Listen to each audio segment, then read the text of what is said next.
Muy bien, bienvenidos. Esto es Iglesia Evangélica Karma Cristo.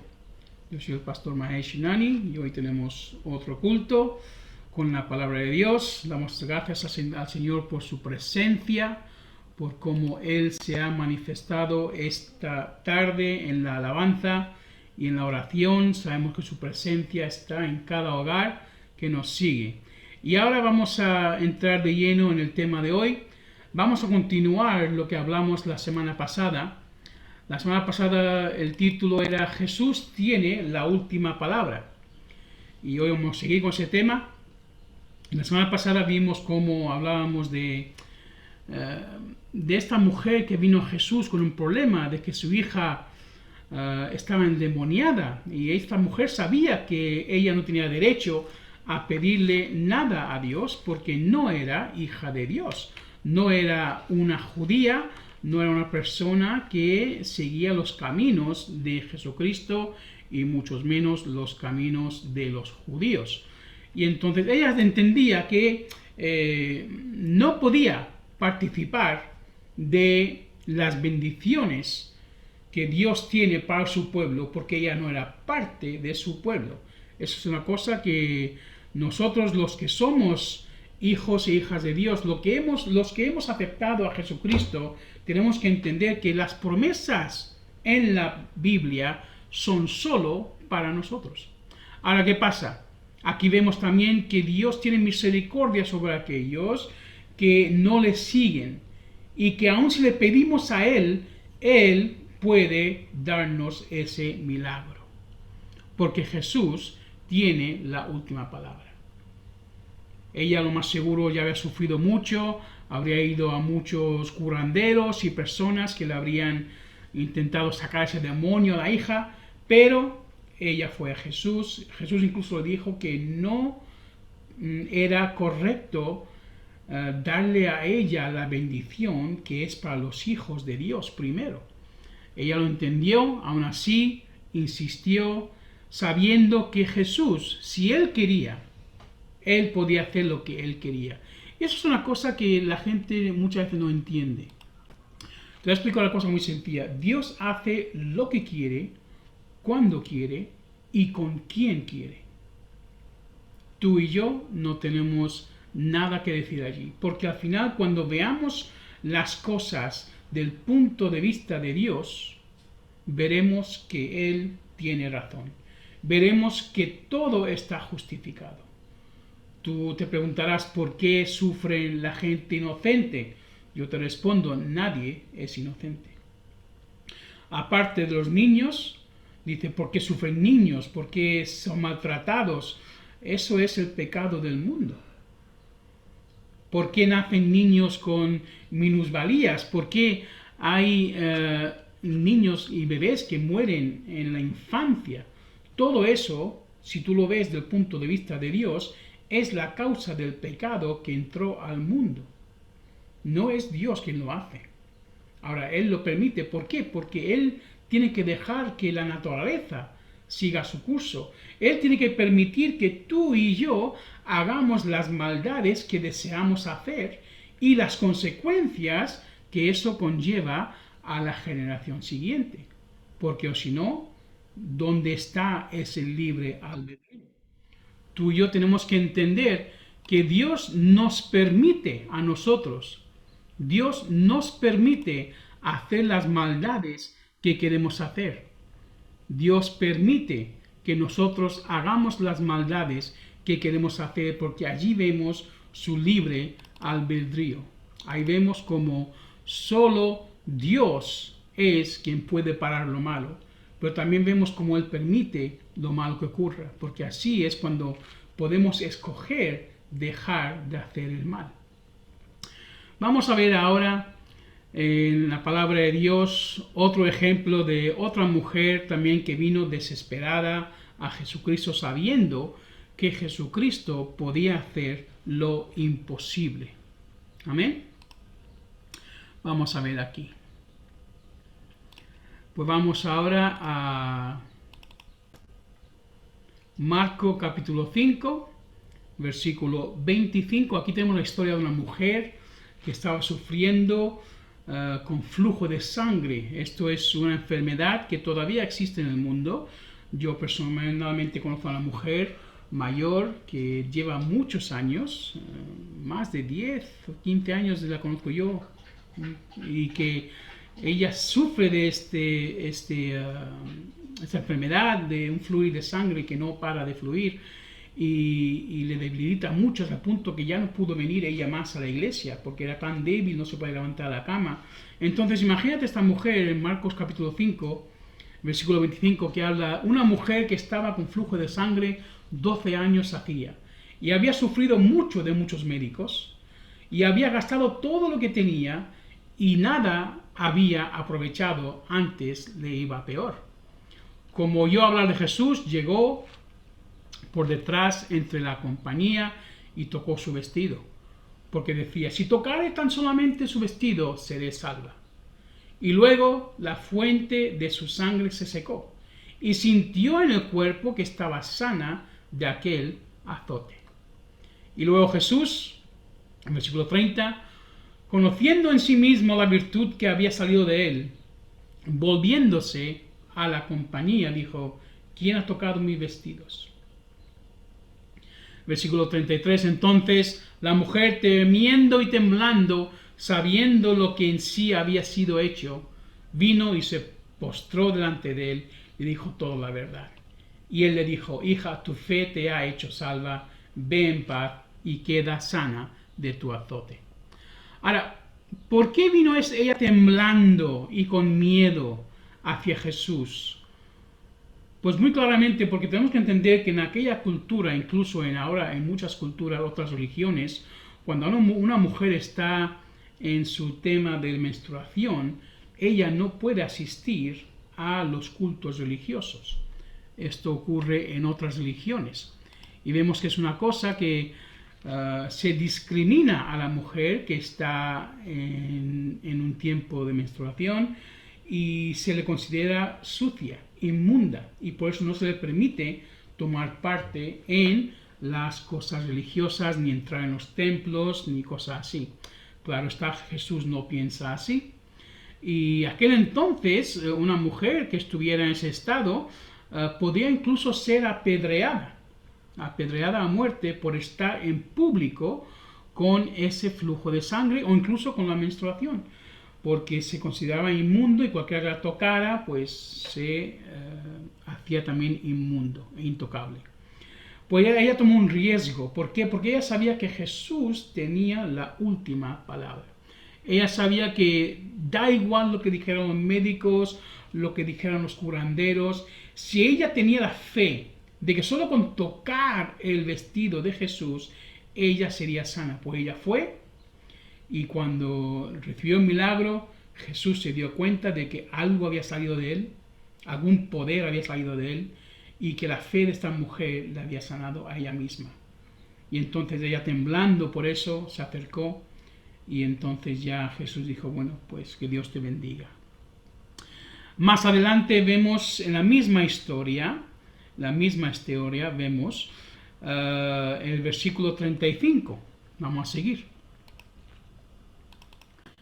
Marcos capítulo 5, versículo 30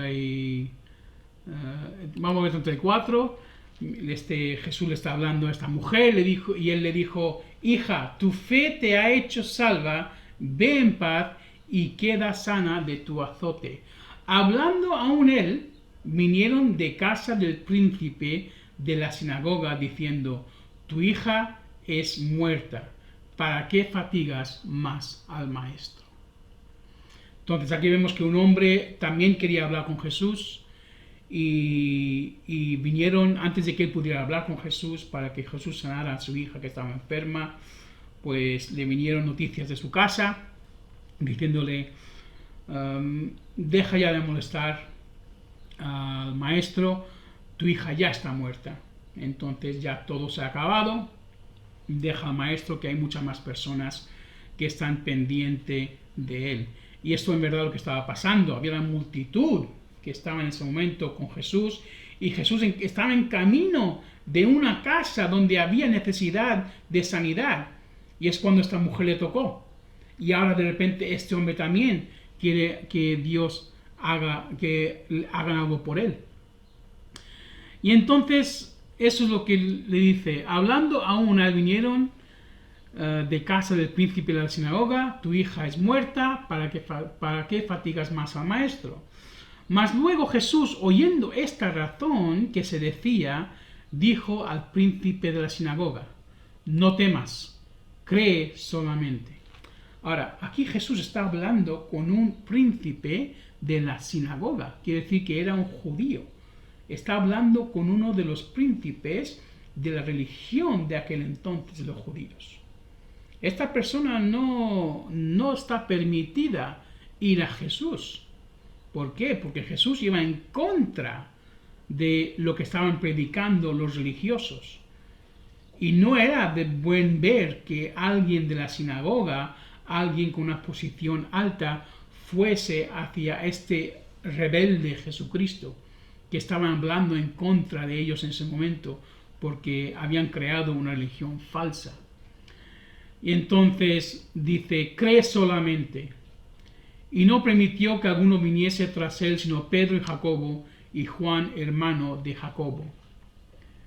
Y vino a casa del príncipe de la sinagoga, y vio el alboroto, los que lloraban y gemían mucho.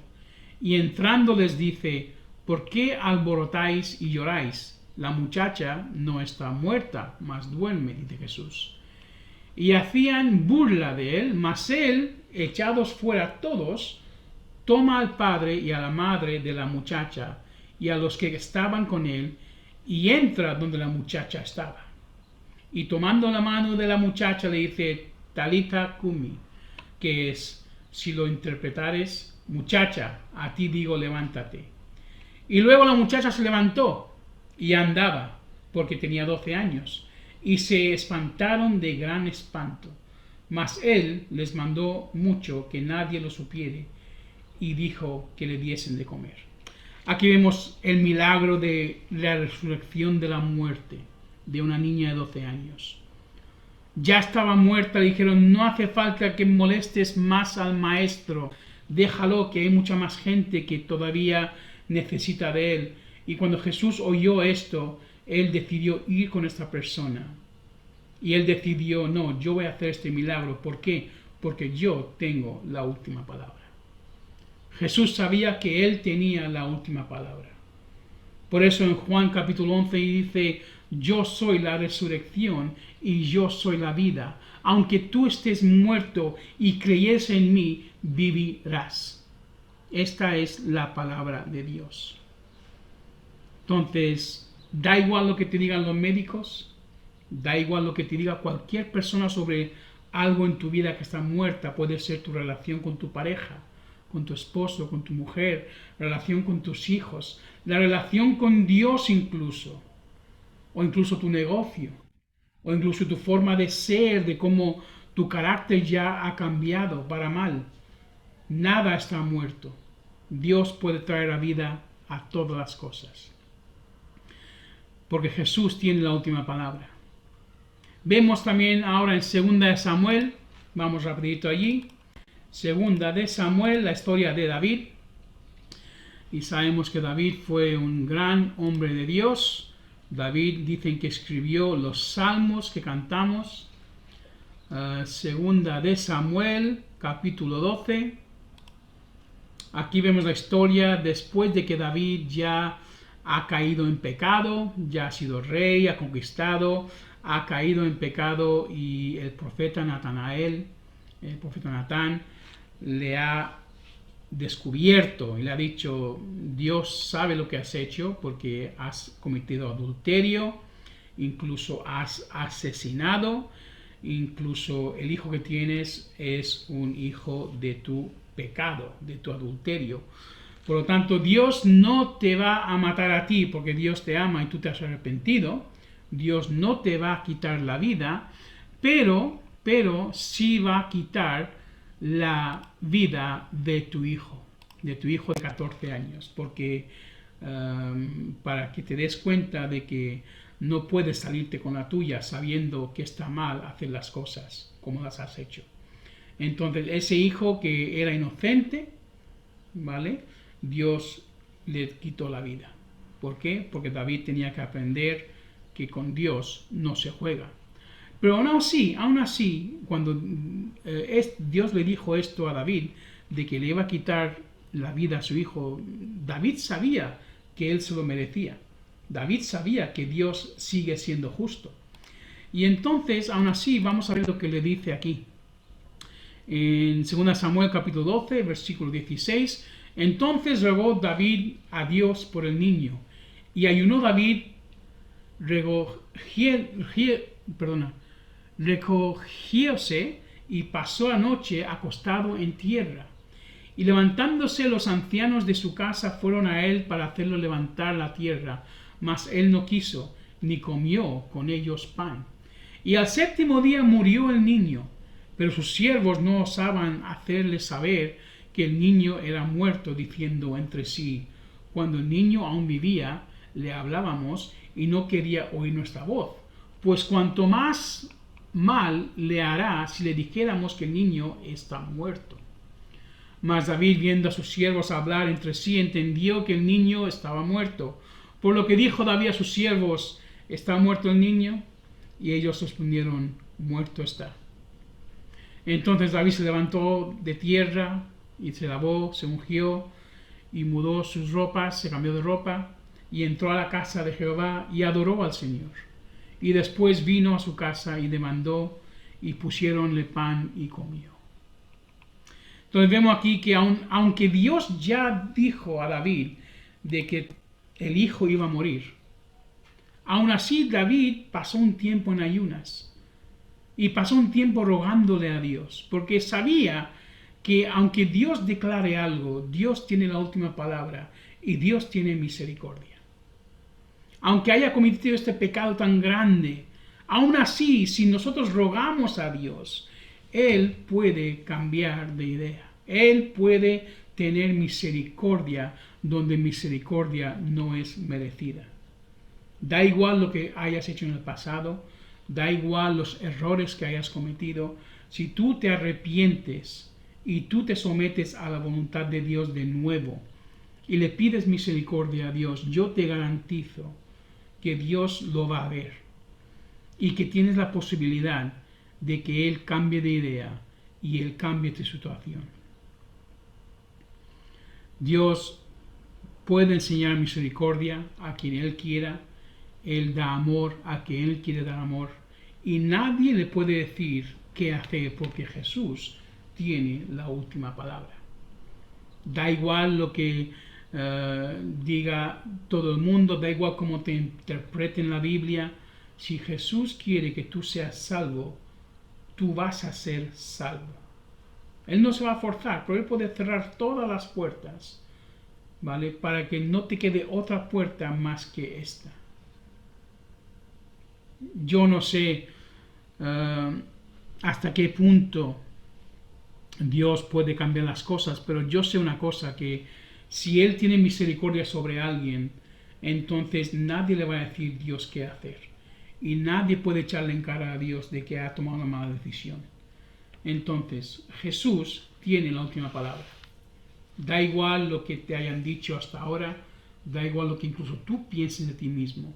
Si tú crees que Jesucristo es el creador del mundo y que Él no está atado a las circunstancias, ni al tiempo, ni a las leyes de la física, entonces tú pídele a Él con todo tu corazón y yo te garantizo que Él tendrá misericordia sobre ti, porque Él es el que tiene la última palabra, nadie más. Entonces pídeselo a Él ahora, lo que tengas en el corazón, aunque tú te creas que es imposible, pídeselo porque Él te lo va a conceder. Esa es su promesa. Usa tu fe, da igual, como te he dicho, lo que te hayan dicho antes, lo que tú piensas sobre tu situación. Lo importante ahora es que tú utilices tu fe, porque incluso la persona que está muerta puede resucitar. Incluso esa enfermedad con la que llevas tantos años luchando, se puede desaparecer en este mismo instante. Que Dios te bendiga, que tengas una semana bendecida. Te recordamos que tenemos culto de oración los martes a las 8 de la tarde. Ven y estate con nosotros un tiempo, y a través de la página web verás también más información en karmatochrist.com. Lo puedes ver en nuestra página y así puedes también entender lo que estamos haciendo y apoyarnos. Gracias. Te bendecimos en el nombre de Jesús.